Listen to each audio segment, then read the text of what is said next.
Now Rutherford के model को 1913 में बोहर ने थोड़ा बहुत इम्प्रूव करके एक सिमिलर मॉडल प्रेजेंट किया जिसको कहते हैं बोहर्स मॉडल। लेकिन बोहर्स मॉडल ने रदरफोर्ड की तरह सिंपली एक मॉडल डिस्क्राइब नहीं किया, उसके अंदर कुछ इम्पॉर्टेंट चीज़ों की एडिशन की। सो आइए उन चीज़ों को पहले स्टडी करते हैं, then we will move towards Bohr's model. So we have Planck's quantum theory. Planck's quantum theory was given by the scientist Max Planck in 1900.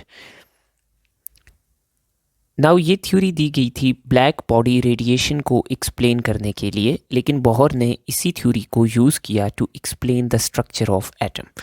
So let's study that what is Planck's quantum theory.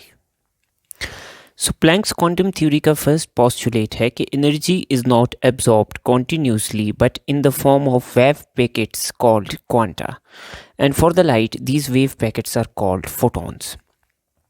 तो इस theory का पहला मतलब ये था कि energy किसी continuous radiation की फॉर्म में नहीं आती और एक सब्सटेंस एनर्जी को कॉन्टिन्यूस वेव की फॉर्म में एब्जॉर्ब नहीं करता।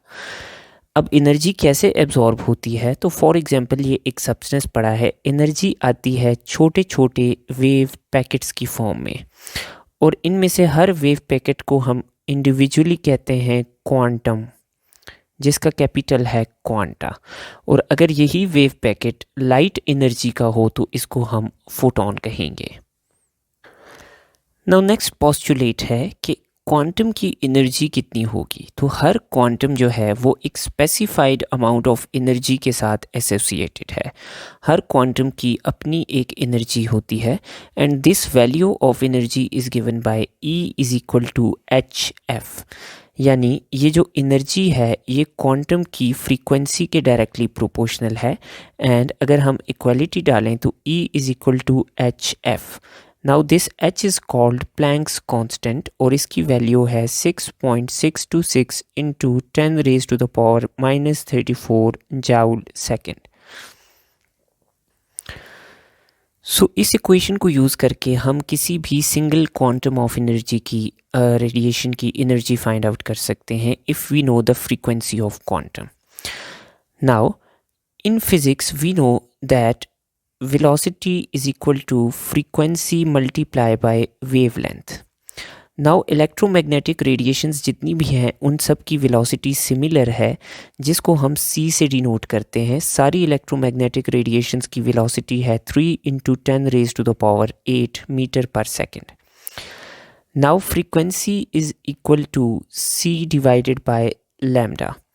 सो इस इक्वेशन में हम E is equal to HF लिखते हैं, तो F की जगह हम C बाय लैम्डा भी राइट कर सकते हैं। तो E is equal to HC by lambda, ये इस इक्वेशन की एक और फॉर्म है।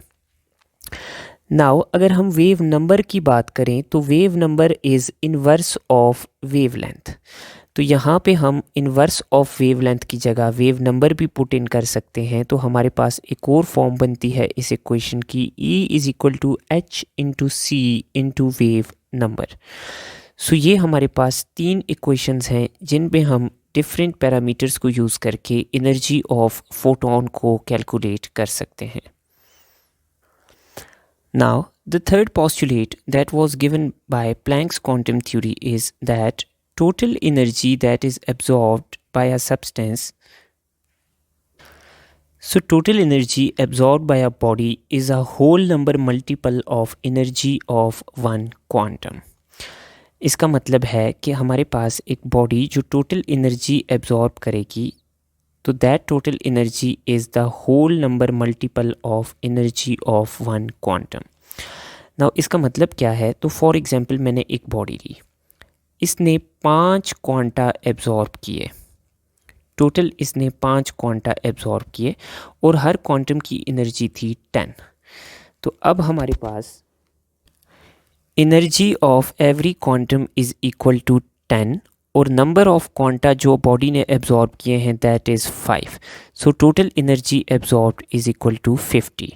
So this postulate says that total energy absorbed by a body is whole number multiple of energy of one quantum. Now इस थ्योरी को Bohr ने अपने मॉडल में यूज़ किया और बोहर्स एटॉमिक मॉडल दिया। So now let's see कि Bohr's atomic model क्या था और इसने कैसे एटम के स्ट्रक्चर को एक्सप्लेन किया।